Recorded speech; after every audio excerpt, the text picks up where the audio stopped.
Hello everyone. तो next question हमारा है with reference to the Indian freedom struggle which one of the following statement is not correct. ठीक है, तो देखिए इसमें स्टेटमेंट कौन सा सही नहीं है। पहला स्टेटमेंट देखते हैं पहले। Rowlatt act arouse the wave of the popular indignation and led to the Jallianwala Bagh massacre. बिल्कुल सही है। रॉलेट एक्ट के अगेंस्ट जो है कुछ लीडर्स थे। एक का नाम मैं बता दे रही हूँ, एक लोगों का नाम आप बताएंगे, जिनका नाम था डॉक्टर सत्यपाल किचलू और एक लोग और थे, उनका नाम क्या था, और उनके सपोर्ट में लोग वहाँ पे इकट्ठा हुए थे। ठीक है ना, और रॉलेट एक्ट का अपोज हो ही रहा था, तो ये बिल्कुल सही है। Subhash Chandra Bose form the forward bloc, ये भी सही है। Bhagat Singh was one of the founders of the Hindustan republic socialist association HRSA। ठीक है, और हिंदुस्तान रिपब्लिक सोशलिस्ट एसोसिएशन के फाउंडर्स में से एक थे भगत सिंह, ये बिल्कुल सही है। नेक्स्ट हमारा क्वेश्चन है in 1931 the Congress session at Karachi oppose the Gandhi Irwin pact. ये गलत है, यहाँ पे अपोज नहीं किया गया था। ठीक है, the first round table conference could not produce any fruitful result, main reason was the absence of the Congress from the conference. ठीक है, तो आपको पता है होगा कि जो सेकेंड राउंड टेबल कॉन्फ्रेंस हुई थी उसी में जो है कांग्रेस ने पार्टिसिपेट किया था, बाकी फर्स्ट और थर्ड में नहीं पार्टिसिपेट किया था। The government started to convince the Congress to participate the second round table conference in 1931. Therefore, the government released all Congress party from the prison on 25th 1931. Finally, Gandhi ji was convinced to negotiate with the Viceroy Lord Irwin. So Gandhi ji and Lord Irwin met on February 19th 1931, and after the discussion of the 15th day they signed the agreement on the 5th March 1931 known as the Gandhi Irwin pact. ये याद रख लीजिएगा, Gandhi Irwin pact जो है कब जो है sign किया गया था ये एग्रीमेंट, तो it was sign on the March 5th 1931, March 5th 1931 known as the Gandhi Irwin pact. In 1931 the Congress met at Karachi. ठीक है, कांग्रेस कहाँ पे मिली, कराची में मिली। 1931 में कांग्रेस मेट एट कराची और which oppose the Gandhi Irwin pact. ठीक है, तो जो है sorry which approve the Gandhi Irwin pact, तो इन्होंने क्या किया, अब जो है अपोज तो हमारा क्वेश्चन में था, स्टेटमेंट में था, तो वो गलत हो जाता और यहाँ पे जो है अप्रूव कर दिया गया था, क्योंकि फर्स्ट राउंड टेबल जो है फेल हो चुकी थी, क्योंकि कांग्रेस का कोई मेंबर नहीं था और Congress was the leading organisation at that time. ठीक है ना, और कोई ऑर्गेनाइजेशन इतनी बड़ी जो है कोई थी नहीं, तो कांग्रेस का होना जरूरी था वहाँ पे। तो सेकेंड राउंड टेबल कॉन्फ्रेंस में इरविन ने परसुएड किया गांधी जी को कि वो जो है सेकेंड राउंड टेबल कॉन्फ्रेंस में पार्टिसिपेट करें, बट वो भी इनकॉन्क्लूसिव रहा, कोई रिजल्ट नहीं आया सेकेंड राउंड टेबल कॉन्फ्रेंस का भी। येट ये जो हमारा कराची में जो होता है 1931 में जो सेशन होता है कांग्रेस का, वहाँ पे जो है अप्रूव कर दिया गया था कि गांधी इरविन पैक्ट में गांधी जी जो है पार्टिसिपेट करेंगे। ठीक है, तो गांधी इरविन पैक्ट कब हुआ था, ये मार्च 5th 1931 में। ठीक है, नेक्स्ट क्वेश्चन है consider the following statement about Jawaharlal Nehru. ठीक है, तो हमारा कौन सा स्टेटमेंट, पहला ही was the president of the Congress party 1947, ये गलत हो जाएगा। कौन थे 1947 में, जेबी कृपलानी थे, आई थिंक देख लीजिएगा आप। और he promised he presided over the constituent assembly, ये तो बिल्कुल गलत है, ये भी गलत है।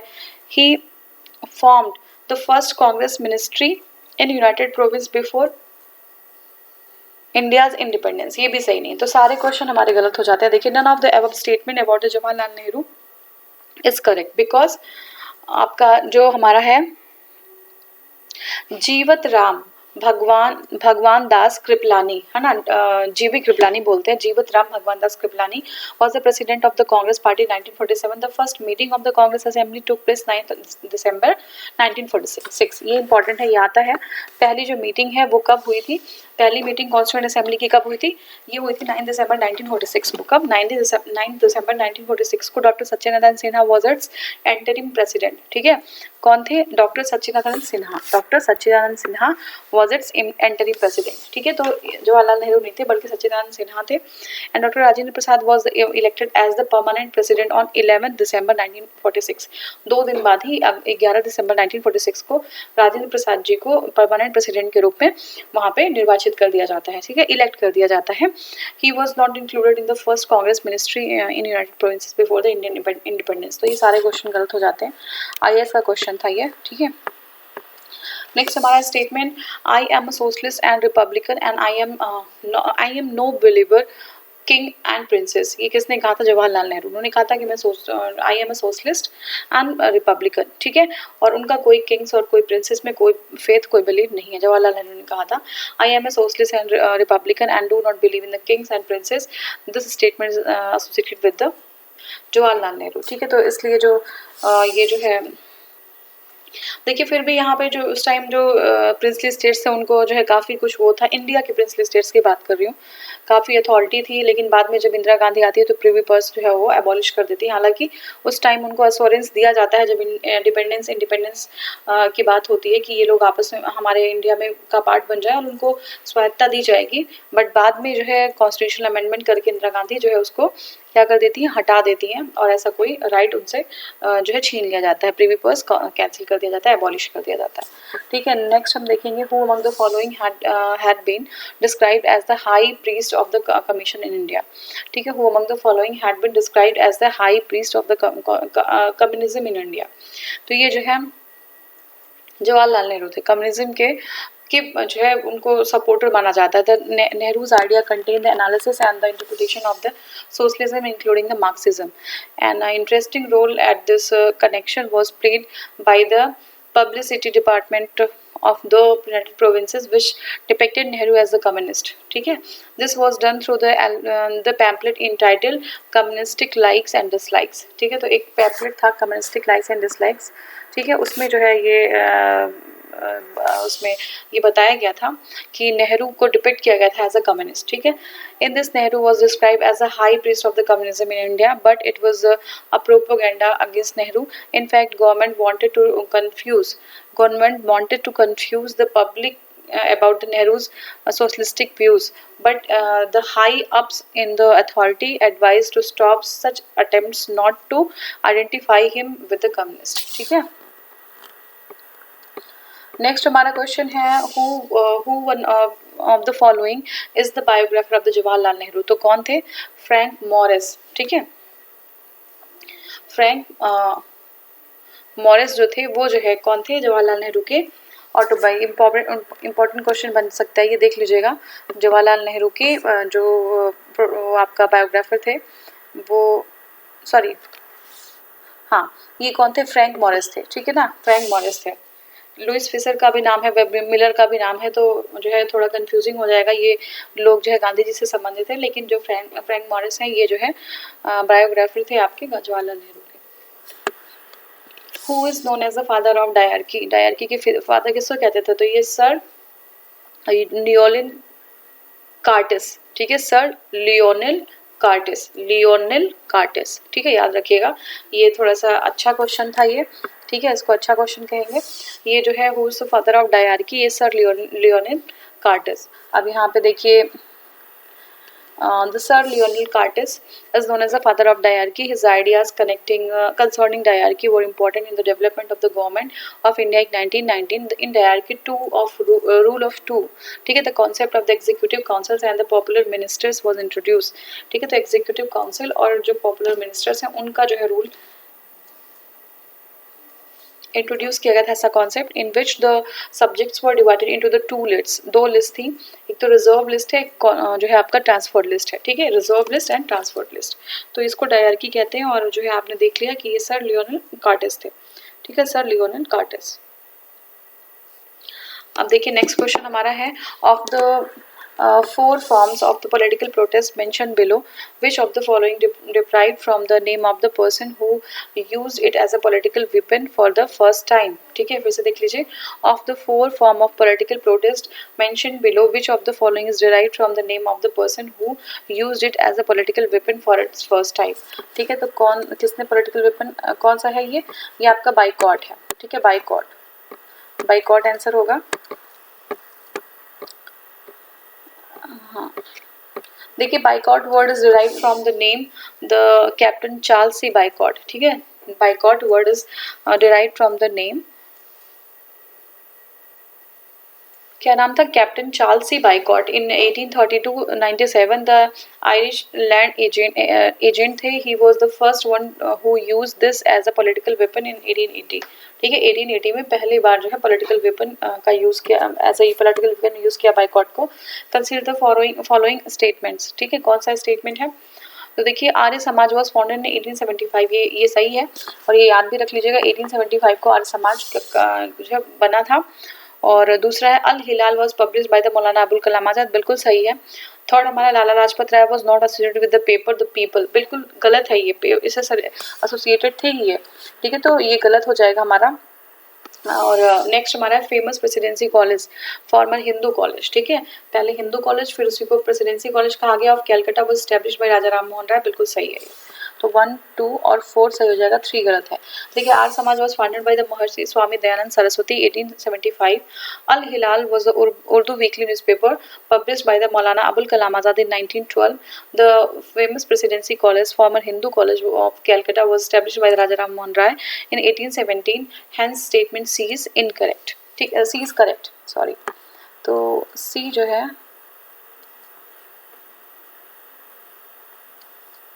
हाँ सी करेक्ट हो जाएगा, ठीक है। देखिए of the following events which stand third in the chronological order, ठीक है। तो देखिए चंपारण पहला था, ठीक है, चंपारण पहला था 1917 में। फिर अहमदाबाद मूवमेंट हुआ था, तो ये इसमें है नहीं। फिर जो है आपका खेड़ा, तो ये गांधी जी की बात नहीं कर रहा है, ऑल ओवर मूवमेंट्स की बात कर रहे हैं।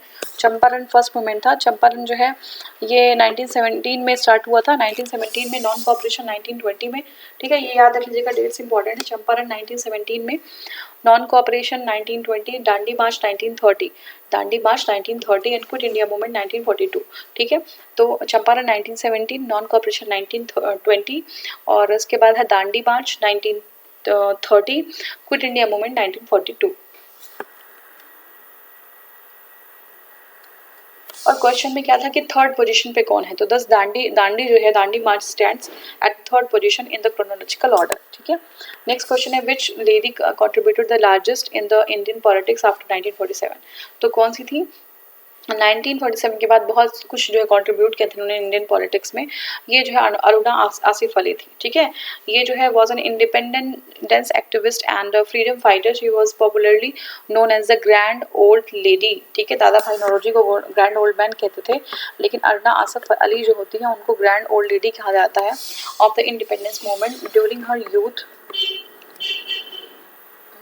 Youth she came under the influence of the Congress socialist and became the radical nationalist, ठीक है, ये कांग्रेस सोशलिस्ट के इन्फ्लुएंस में आती है और रेडिकल नेशनलिस्ट बन जाती है। She was arrested during the civil disobedience movement in 1930, ठीक है, 1930 में सिविल डिसोबीडियंस, देखिए 1970 Champaran, 1920 non cooperation, 1930 civil disobedience, याद रखिएगा, और क्विट इंडिया 1942, ठीक है, याद रखिएगा ये क्रोनोलॉजी। तो आप कहीं कहीं कोई चीज़ को रिलेट कर लिया करिए। She was arrested during the civil disobedience, ठीक है, दांडी वाला सिविल डिसोबीडियंस, उसी के बाद हुआ था 1930 and again in the course of the individual satyagraha 1941, ठीक है। तो दो बार, एक बार 1930 को, एक बार 1941 में she participated in the quit India movement 1942, 46 from underground, और after the India's independence he became associated with the left socialist party, ठीक है, लेफ्ट जो है पार्टी से ये एसोसिएट हो चुकी थी, विच इन 1955 merge with the communist party of India, ठीक है। She was a leading member of the Soviet Union Cultural Society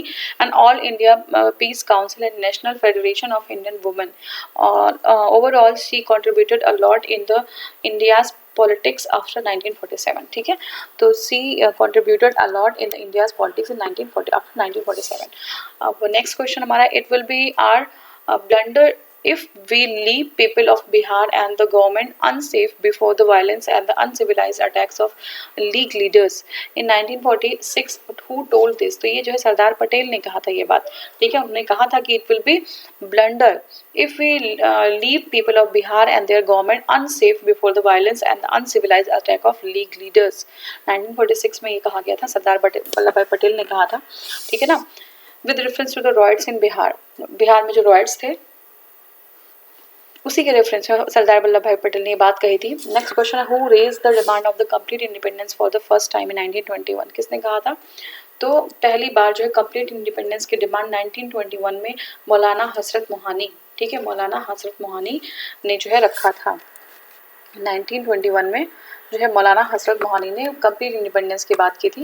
Maulana Hazrat Mohani 1875 to 1951 was one of the greatest leaders in India. Maulana Hazrat Mohani fought against the British government for freedom. He was also a great Urdu poet. He wrote many books in which he collected a number of poems. Maulana Hazrat Mohani was elected as the president of All India Muslim League 1923. Maulana Hazrat Mohani raised the demand of the complete independence for the first time in 1921. ठीक है।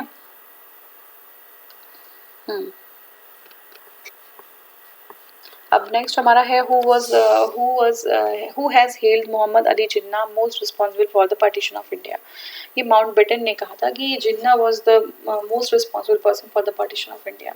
ठीक है, lord Mountbatten 1947-48 held Mohammad Jinnah most responsible for the partition of India. Lord Curzon was the governor general and viceroy from 1899 to 1905। ठीक है, Lord Linlithgow was the Viceroy of India 1936 to 43, and Lord Edward Frederick Wood Irwin was appointed as the Indian Viceroy in April 1926 and continued his office till 1931। तो ये जो है उनका जो governor general से उनका टेन्योर दिया हुआ है, और कभी कभी क्रोनोलॉजी में आता भी है। Who amongst the following presided over the all parties Muslim conference held at Delhi 31 दिसंबर 1921। ठीक है, कौन जो है प्रिसाइड किया था ऑल पार्टी मुस्लिम कॉन्फ्रेंस की? जो दिल्ली में हुई थी, जो है ऑल पार्टीज मुस्लिम कॉन्फ्रेंस ये दिल्ली में हुई थी 31 दिसंबर 1928 में। तो ये प्रिसाइड किया था आगा खान ने। ठीक है, आगा Khan also known as the Maulana Sultan Muhammad Shah presided over All India Party's Muslim Conference in Delhi on December 31st, 1928. All India Muslim Conference was set up under the leadership of the Aga Khan and demanded separate electorate for Muslims. ठीक है, तो ये जो है 1928 में 31 दिसंबर में दिल्ली में all India Muslim conference होता है। आगा खान प्रिसाइड करते हैं, उनका एक नाम और है मौलाना सुल्तान मोहम्मद शाह। ठीक है, all India Muslim conference was set up under the leadership of Aga Khan and demanded separate electorate for Muslims. ठीक है, नेक्स्ट क्वेश्चन है Banaras session of the August 1923 of the Hindu Mahasabha was presided over by. Banaras में एक सेशन होता है अगस्त 1923 में हिंदू महासभा का, वो किसको कौन प्रिसाइड करता है?